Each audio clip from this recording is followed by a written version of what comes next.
Buenos días. Good morning. My name is Alejandro Silva, and I'm part of the GeneXus development team. I've been part of this team for many years already. And today I'm going to describe the new things we are doing with regard to the generators we use. Now, among you, who knows what Angular means?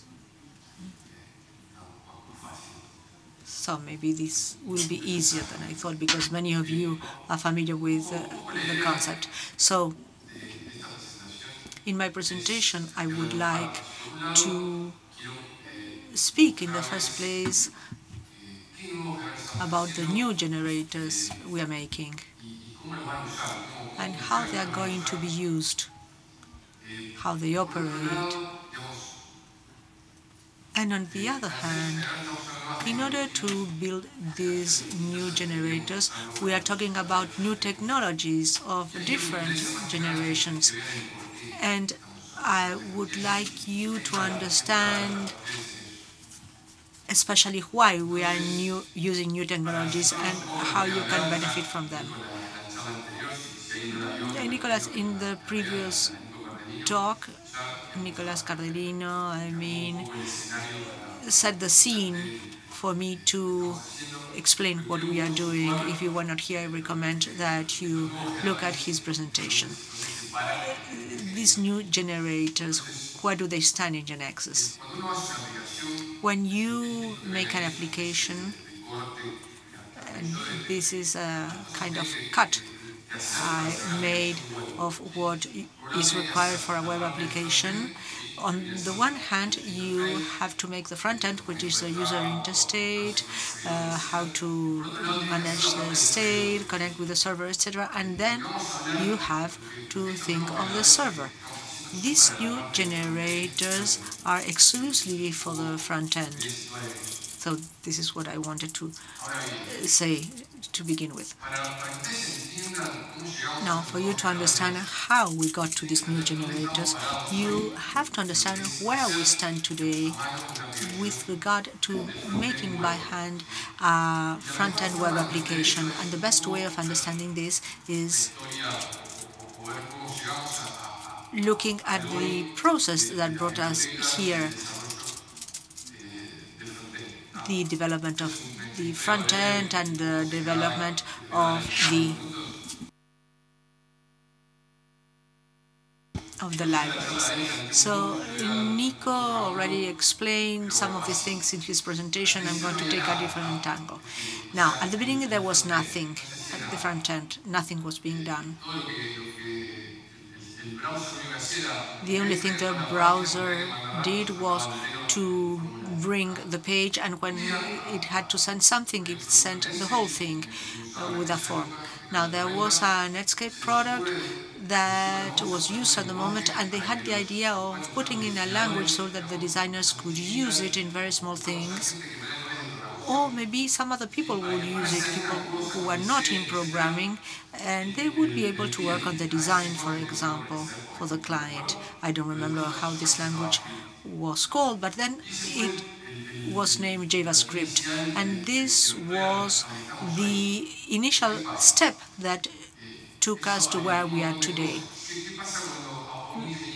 What happens when an engineer is given a hammer? He dismantles the hammer and uses it for any other purpose instead of hammering. So why or in which way was the language used? Why do you have to send a form in order to validate a date if I can send the date directly? And then the request appeared, so I could bring in some data to make a combo, and it was not necessary, therefore, to send a new get if I could update what I had. Parts of the screen started being updated, therefore, without changing the whole thing, and it was progressive. And then some famous applications they came up, like Gmail, which was based on this process, and then it was called Ajax. And when we give something a name, then we adopt the concept, and everything had to work in this manner. But a serious difficulty, a serious problem was that when you wanted to program something in JavaScript, the problem was that there were many browsers, and they all worked in a different way. So what did we have to do? Implement it for each one or set up a library? I do things in a certain way in this library, and the library in each browser will solve the issues for me, depending on what I was programming. So this was one of the motivations of the library, and then functionalities were added to manage certain things like the management of the state. If we have a client that does a lot of things in the browser, it is necessary to communicate with the server to some things, and for this we have the library, and it is necessary to modify the screen also. So different libraries started to come up, and each one solved in its own way the problems. And usually they were open source libraries, and they focused on something in particular. A very well-known one was the query.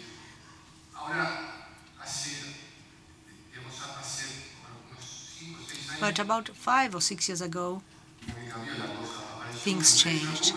Google came up with a library called Angular, which was called AngularJS at the moment, and this library was in charge of the presentation layer, the rendering, and other things. And the big change was that there was a big company that was backing an open source product. Google hired a development team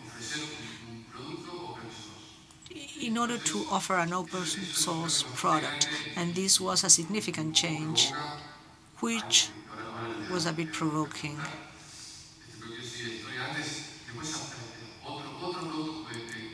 And another product that was widely adopted was React, which is only for presentations. Angular covers everything you need mostly for a front-end presentation, but React focuses mostly on rendering. I'll tell you a bit more in a few minutes. And during the last 5-6 years, many other libraries came up in order to solve different parts in their own way, and they have been adopted to a bigger or lesser extent. I mentioned Angular, and one of its features is that there is a company behind it. And when AngularJS came up, it was programmed in a certain manner. And two or three years ago, Angular 2 came up, but it was completely incompatible with AngularJS. They had to do everything again. And this exploded, of course, and Google took charge and made them function together. So this is a way in which Google was supporting the product. React is another library that is in charge of presentations, especially the rendering, and it belongs to Facebook, and it's a bit lighter than Angular. If I need to make a front end, I can use only Angular, but if I want to do it with React, it's not enough. I have to program other things. It doesn't bring implementations in order to manage the state, to communicate with the server and other things. But since it has the support of Facebook, there is a React ecosystem, and there are other teams that are developing other products that can contribute and fulfill what React doesn't have. So you can choose which products you are going to use to manage the state, or, as Nicolas said, to mobilize CSS, etc. So this requires a certain degree of commitment. And finally, Vue. Who knows what Vue is? Well, I didn't really expect you to be familiar with Vue because it's quite new. It was created a couple of years ago, and the interesting thing is how attractive it has become, which is funny because here we have Facebook, etc., but there's no support behind it. It's an open source project. But why has it developed so fast? For two reasons. As I said, Angular is a complete solution for the front end. It's a heavy library because it solves everything.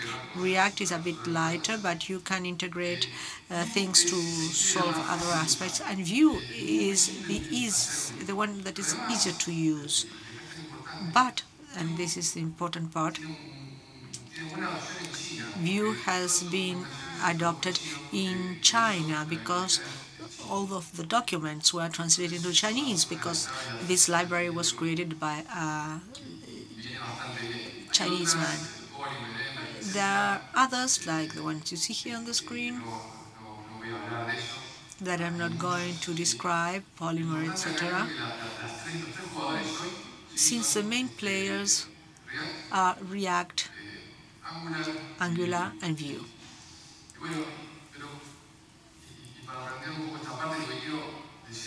And what happened with GeneXus throughout this process and this evolution of the development of the front end? We have been in the web from the beginning. Obviously, when we started, there was nothing, and therefore the framework that you use at the moment in your applications is our framework. We never named it, I don't know why. But it has followed the whole development and evolution of the web. It works very well, it's very good. We are going to keep it and to continue developing it. We are not going to change anything in this regard. This framework has evolved. For example, 9.0, we have Ajax, and we also added a home page in the X version. It's evolved, as I said, but nowadays there are other solutions that are sound and well-backed, that are consolidating, and although they change, like for example, AngularJS and the next version were not compatible between them. In spite of the changes, therefore, we can think of having solutions and solutions providers so that GeneXus front end works with some of these platforms. Now, how are you going to use GeneXus? This is part of the work that we're doing. Everything can change, but at the moment we are going to do things in this manner. I want to explain how you are doing it today, and then you think on how you are going to do it in the future. This is a simplification of what I was explaining earlier. There's a browser and a server, and we have to develop things for both. In GeneXus, we have our framework GeneXus in the front end, and this is what you are using today. And with regard to the server, we have .NET and Java. Now, when you choose a generator to use with GeneXus, you choose either .NET or Java. And this is the generator that you're going to use in the server. Why? Because in the front end, everybody was using our framework. So at the end, the choice that you make is for the server. And in the browser, you use the GeneXus framework. But we want to change this somewhat so that you can use on each side what you use. We already did it to a certain extent when we added the smart devices, the generators for smart devices. So we gave you the choice. The smart devices can be seen as a generator for the front end. They communicate with a server where the real data sources are. So the architecture nowadays is more or less like this one. We have .NET and Java for data services, and we are going to add more in the servers, and Claudia is going to make the next presentation to show you what we will have in the servers. And in the front end, we still have a GeneXus framework, the smart devices, and we want to continue adding here. And the thing on which we are working right now is the Angular generator, which will be included as a front-end generator. And I would like to show you this generator. This is my laptop, which is not so fast, so I'm going to use a server which will bring the Angular pages. And here I have the GeneXus Data. And I don't know whether you can see this, but we're probably going to change the name. We have the .NET generator.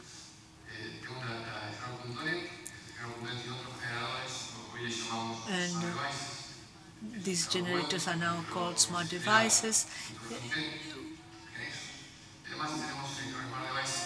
And here I have turned off the generators Android and iOS, and I have turned on the Angular generator.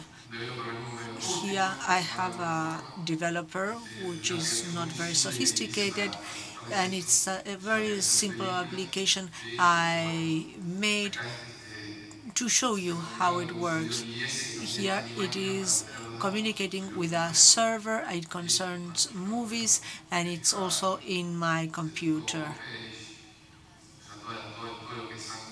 So it uses everything that's Angular. I can see the actors, etc.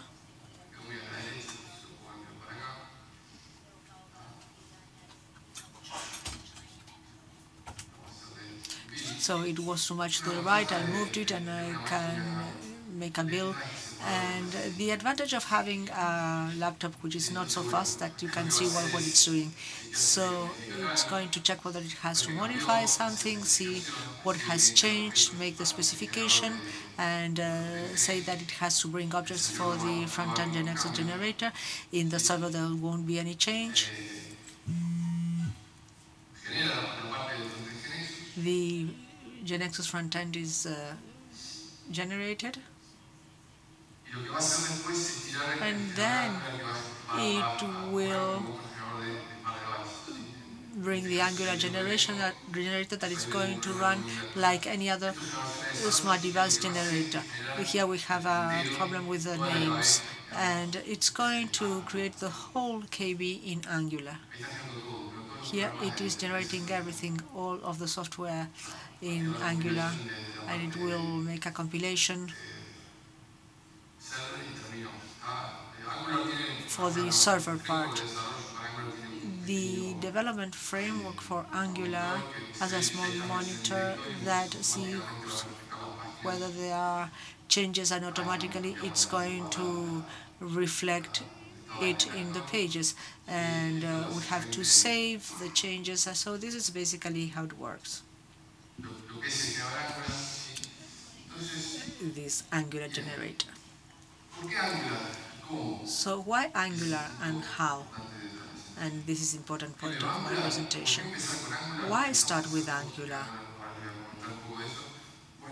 Because, firstly, it is a complete framework. We don't have to make any commitment or choose other libraries that are out of Angular in order to make the development. And the more we can delay these decisions, the better. Secondly, because it's supported by Google, and this is important. It is attractive at the corporate level because some projects are coming back up that Angular is used in the front end, just as they ask for other things for the server, for their projects in particular. Thirdly, this generator was made with a company called Big Cheese.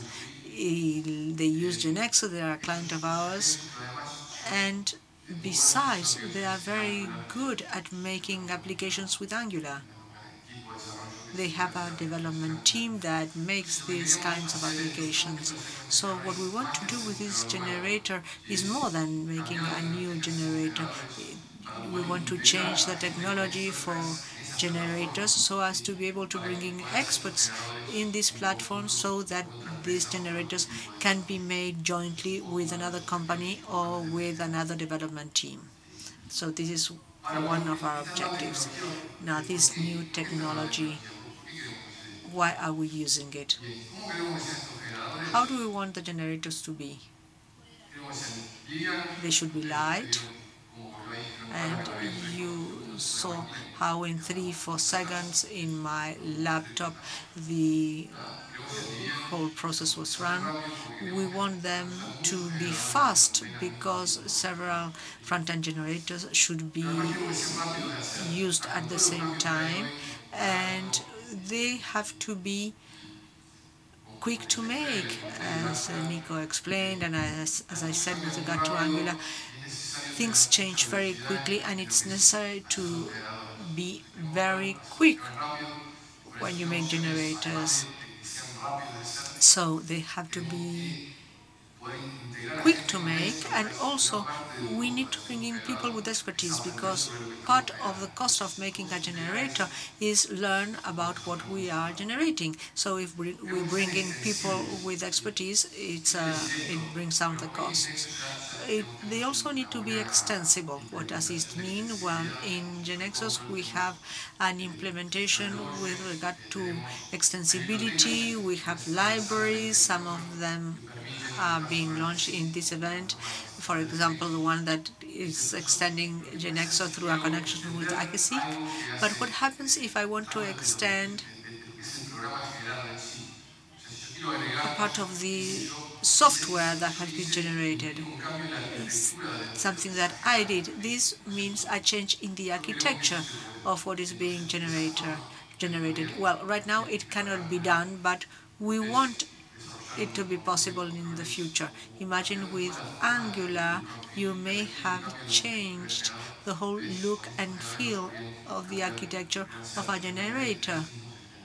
And we want you to be able to change the generator yourselves. And maybe this is wishful thinking, but we would like third parties to make generators and not only us in platforms that may be interesting for them for some or other reason. So this is something we are striving for. Now, I'm going to speak about technology. This is as deep as I'm going to go with regard to the changes that we are implementing.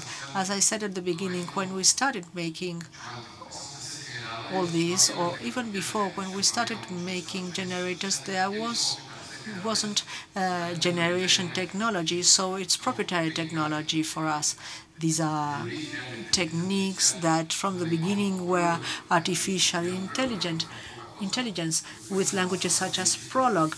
And if you find something looking for Prolog, it will be different from what we are using.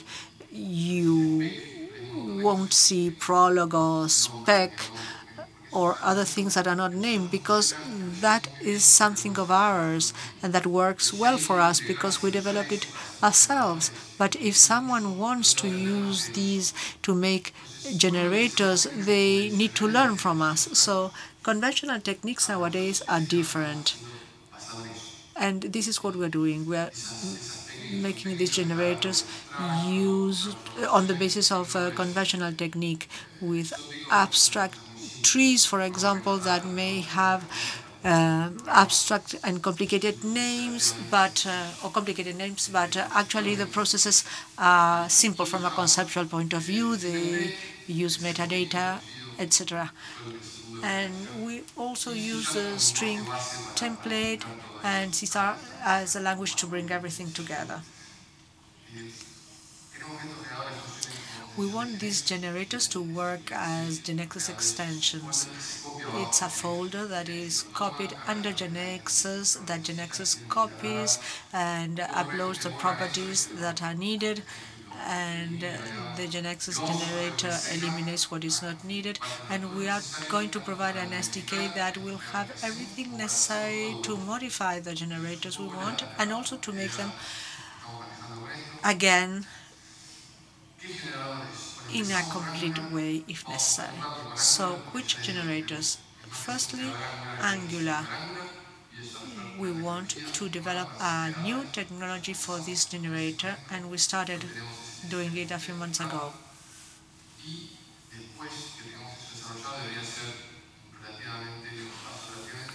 And a relatively short step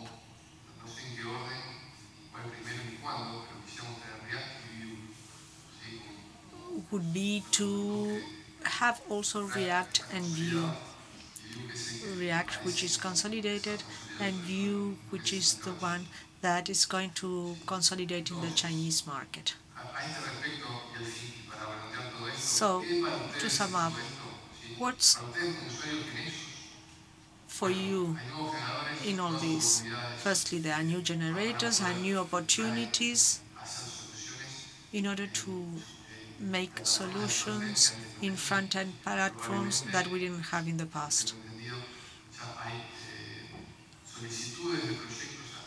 There are project requests from clients, and they are asking for Angular, for example, or Vue, etc., and that's an advantage for you. And secondly, we will be able to react faster with regard to the front end and the generators.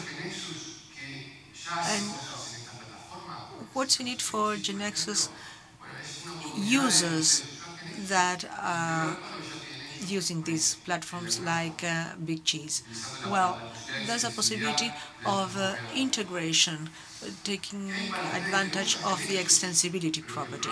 And what of you that program in Angular or in React or any other platform but don't use GeneXus? Well, you can use GeneXus then, and if you want to tune or modify what GeneXus does, you have 100% freedom to do it. So this is our proposal. This is what we will be doing in the coming months, and hopefully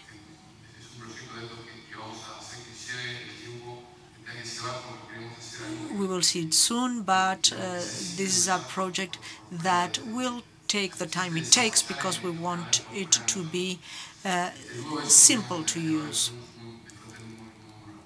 And after that, we will have other front-end generators very quickly. So this is what I wanted to tell you, and we will see each other in the hallways.